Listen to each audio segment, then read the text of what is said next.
love, the love that I felt for Skippy, it was just like that, but like on steroids or something. Um, and there was this, what I can only call a download,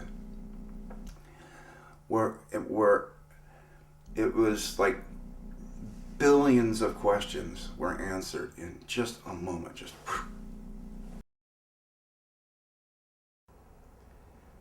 Raymond, you talked recently at South Bay Ions about your near-death experience. Could you talk to my audience about it now? I'd love to. I'd love to. First of all, I kind of think the term near-death experience is probably not that accurate. I prefer after-death experience because there was nothing near about it.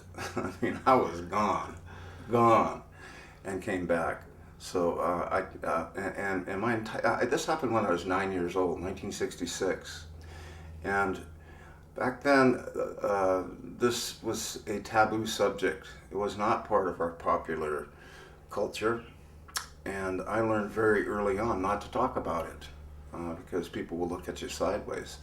But my entire adult life, I've had this yearning that somehow, somewhere, somebody could benefit from my experience, and yet I found out that I couldn't talk about it. And only now, only recently, that's been changing, and so I consider it a real privilege to be able to travel. I travel all over the country, actually all over the world, and talk about it, and just tell people what happened. And I think of myself more as a reporter. I'm no guru. I'm not. I don't have any special knowledge. I'm just a regular dude that, like you, I go to Tupperware parties and all that, but something clearly out of the norm happened to me, and it was absolutely profound. And I think about it now. I was 9 years old, and I think about 9 years old. I can barely remember anything about being 9 years old. I remember I remember what I got for Christmas that year. I got a Johnny Eagle toy rifle, and I remember girls were starting to look more interesting. I At remember 9 years that. old? Yeah, sure. Yeah, fourth grade, sure. Starting to look more interesting, and but I don't remember a lot of detail of 9 years old. But I remember my after death experience in great detail. Yeah. Tell us about it. Yeah. Most people want to know what happened. I won't spend a lot of time on that. It was a martial arts accident. I got clobbered in the head really hard, and it caused me to go into convulsions, and my tongue buckled back into my airway, and I couldn't breathe. So I died. And I was not conscious for that part of it. I lost consciousness and went face down on the concrete. So I took two hard blows to the head, and so I lost consciousness. Now I say I lost consciousness, but there was no break in my awareness. It wasn't like going to sleep and waking up. It was I was here and then I was not, and and as I tell my story, it's gonna sound like a progressive series of events, and it's gonna sound like I'm talking about like places and things. But when we leave our bodies, there's no space. There's no up, down, sideways, back and forth. None of that exists anymore, and there's no time either. There's no past or future. And I have a couple of phrases. I've had a long time to think about how to explain what it felt like, and what it what it feels like to be in a position of no time, no past or future is it's a perpetual unfolding of now. And I think most people have had that experience in small ways. We've all experienced that. Maybe in dance or a brilliant musical performance, or even probably a good example would be like a really intense orgasm where you lose all sense of who you are, where you are, you're in the present moment only. So it was like that, but on steroids, and it was beautiful. A perpetual unfolding of now, and here's how it felt. It felt like I was still Raymond, but it was like somebody added ing to the end of my name. I was no longer Raymond the noun, the person, place, or thing. I had become Raymond the verb. I was Raymonding. So that's what it felt like. And to be in a perpetual state of perpetual unfolding of now is an absolutely liberating feeling. Powerful feeling.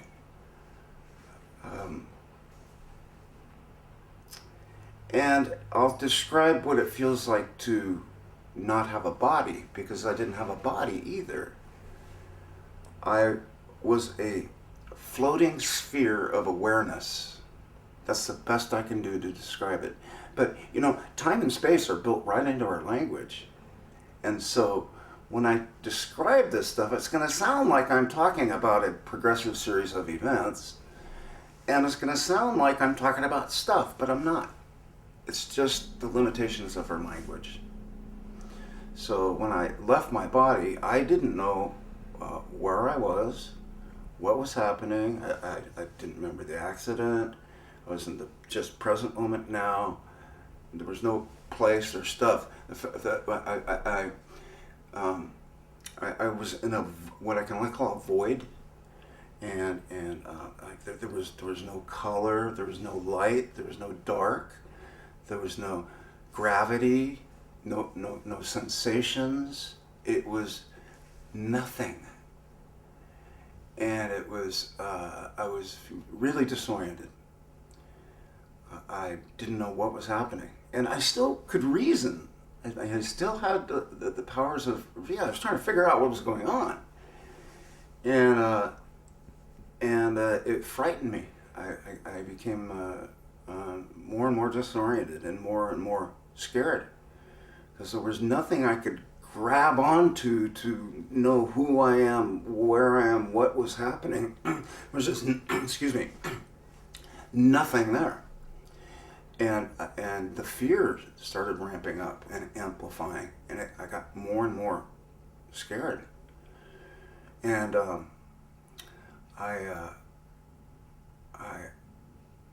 it started getting out of control. I really kind of lost it, and I remember having this distinct thought. I remember I could still reason and think. It wasn't in words, though. I don't know how to describe that, but I remember thinking, I've lost my mind. I'm going crazy. I'm going crazy. That's the explanation for what's happening. And somehow that brought me a little bit of peace. And then my next thought was, well, if I'm going crazy, there's nothing I can do about it. And I let go. I released. And when I released, all that confusion stopped, just stopped. And then the pleasurable sensations began, and it was replaced. It started simple, like contentment and peace, and then that started ramping up and compounding and getting more and more intense. And I'm a perpetual unfolding of now, and I'm a floating sphere of awareness, and it ramped up and up and up until I was in pure, utter bliss. Absolutely beautiful experience. And maybe some of the viewers have heard stories of a tunnel, traveling through a tunnel. That didn't happen to me. Maybe some of the viewers have heard of like floating above your body and seeing the body, and that didn't happen to me. But I did become aware of a point of white light, intense, brilliant, gajillion times brighter than the sun. A little point of white light, and it was absolutely beautiful. It was alive. It was like breathing, and somehow I knew I had to go there. I don't know how I knew that, but I knew I had to go there. And remember, I didn't know that I had died. I didn't remember the accident, and I still was trying to figure out what was happening. But I knew I had to go toward the light, and as I approached the light, it got bigger and more intense and more beautiful and more loving, and it sucked me in and absorbed me. And I became the light, and the light became me. I was the white light. And a lot of experiencers talk about love, about this being a place of love. And I've tried to think of adjectives to describe the intensity of this love, unconditional, pure, powerful. The only one that I can think of that works is infinite. It was infinite. It helps me to close my eyes sometimes, so forgive me, but I can go right there. It was infinite love. If you can imagine your baby that you loved, imagine like the most intense feeling of love you've ever had, or your mother or your dog, whatever it is. Imagine that, infinite, no end. So powerful and so absorbing. Wave after wave after wave of cleansing white love washing over me. And I was the light. It was so beautiful. It was so beautiful. And there's a lot of detail that I'm going to have to leave out because it would just take too long. But I'll give you some highlights. All of us have lost loved ones. Most of us have lost pets. I was 9 years old, and my dog, Skippy, was there. My dog was there. And again, remember, I didn't know I was dead. And now he didn't have fur and legs and stuff, but it was Skippy. He was also a floating sphere of awareness. And he absorbed him. We absorbed each other, and we were communicating. There was communication going on, but it was perfect communication. It was like telepathic, and in human communication, there's this thing that happens all the time. I know you know about this, like where you'll say something, and I will hear something completely different based on my filters, right? So human communication's flawed, but that communication there was perfect. And Skippy and I were talking to each other. It was, I love you. Oh, Skippy, I love you. Where are we? What happened? How did we get? It was kind of going on and on like that. And so here's the headline: your loved ones, your pets, they're there. They're still there, and you'll see them again. Next highlight. I'm a professional artist and musician, and I'm working on a book now, a series of paintings. So it's going to be a written account, but it's also going to be a series of 21 paintings, so that you can get a visual feel of what was going on. And you'll see some of these on this video later. I'll make sure that you get a copy of some of these paintings. And I found myself standing in front of these golden columns. And now remember, there's no stuff there. so it wasn't like, it was, the best I could do is say maybe it was made out of light or something. These columns, it was like Jack and the Beanstalk, just rising up, and they were stacked in such a way that it felt like it was an entrance to something. But I didn't go down there, and I didn't enter it, so I don't know what it was. I couldn't tell you what it was.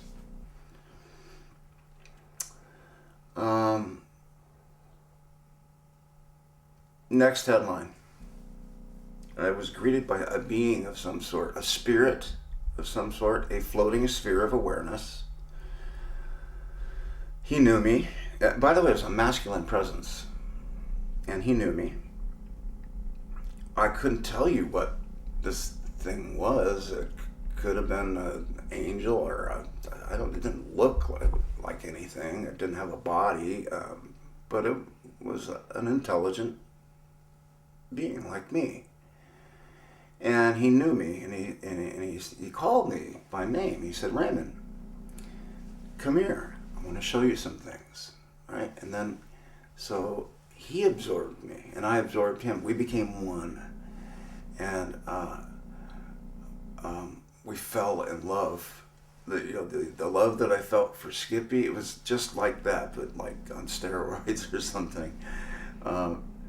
And there was this, what I can only call a download, where it was like billions of questions were answered in just a moment. Just all of creation opened up and shimmered, and I understood. And the odd thing about it was that it wasn't like I'd learned it. It wasn't like he taught me that I already knew it. It was more like remembering, more like that. I already knew all the answers to all these billions of questions. It was just a matter of going, oh yeah, sure, right.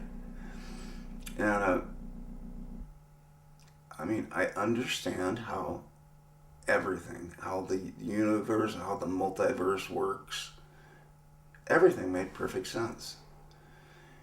And next headline was, he then showed me how absolutely critical my purpose was in creation. Creation, by the way, I'm talking about me, but really I'm talking about you, the viewer, because this is about you. There is no way that the universe, that creation could possibly unfold without you fulfilling your purpose. And I know a lot of people struggle with that. What's my purpose? Why am I here? Sometimes it seems kind of pointless. Like, I go to my stupid job and I got my stupid boss, and I go home and I watch TV, and there's got to be something more, right? And I've heard lots of answers to that about purpose. I've heard minister after guru, after priest, after pastor, after teacher make the claim that our purpose here is to learn and grow and learn lessons and move to the next level. And then so that each time we do this, if there's such thing as reincarnation, I can't answer that. I can't answer that question. But to progress to the next level of spiritual awareness until we achieve spiritual perfection or something. But I was told what my purpose was and what your purpose is, and it had nothing to do with learning or growing or moving to the next level. It kind of, on the surface, it sounds like it makes sense, right? Because obviously, as human beings, we grow, we mature, we learn lessons, and we, hopefully, and we get wiser as we get older. But So that kind of fits that idea, but I was told very clearly what our purpose is, and your purpose is to love. It's that simple. Hard to pull off cleanly, but you are here to love. And I'm not just talking about the warm fuzzies. Most people, when you say the word love, they think warm fuzzies. Love is a far more multi-dimensional, complex thing than just the warm fuzzies. There, it's very obvious. Everything is made out of love. Made out of it. Like, this is love. This is an expression of God's love. And if you don't like the word God, use whatever word you want. But, there's the big questions in life that we all have. I can tell you one thing. One of the big questions, I think is probably one of the oldest questions, is, okay, if God is a good, loving God, then how is it possible that he could allow the evil and the horror that obviously exists? How is that possible if he really does, if God is pure love? And so I think that religions had to invent an anti-God to explain that. Oh, that's not God, that's the devil doing that stuff, right? Well, that means God made the devil too. So, it doesn't add up. But I can tell you one thing for sure. There was no judgment. There was no atonement. There was nothing that I had ever done that was completely forgiven. And forgiven in that context meant it was gone. It did not exist. The stupid little boneheaded things I've done in my life that have been, well, let's just say less than wonderful. I didn't have to atone for that. God wasn't holding me accountable for that. God was loving me right through it. And it was total and complete forgiveness. So I know other experiencers have described hellish experiences, and I don't know what that's about. I don't know what that's about, but I can tell you that in my experience there was nothing of the sort, nothing resembling hell. Although the first part of my experience where I was in the void and I was getting confused and scared and ramping up and getting very frightened, if I had been revived at that point, I would have called that a hellish experience. It was that scary. Maybe that's part of the explanation for it. I don't know. There's a lot I don't know. Again, I'm not a guru. Something weird happened to me. That's all. And I guess the last part was this being who absorbed me, and I had this download, said, now I want to introduce you to my creator, our creator. God, face to face. God didn't have a face, by the way. Remember, there's no stuff there. But he wasn't the guy with the big white beard and the lightning bolts. Let me put it that way. And I'll tell you what God looked like, kind of. I've never been able to paint this. I've been trying, and I just can't get it. Yet, not yet, anyway. So pretend you are the Hubble Space Telescope. And so this is surrounding you on all levels, okay? Everywhere. And when you look at a photograph of a galaxy is made up of little points of light, stars, right?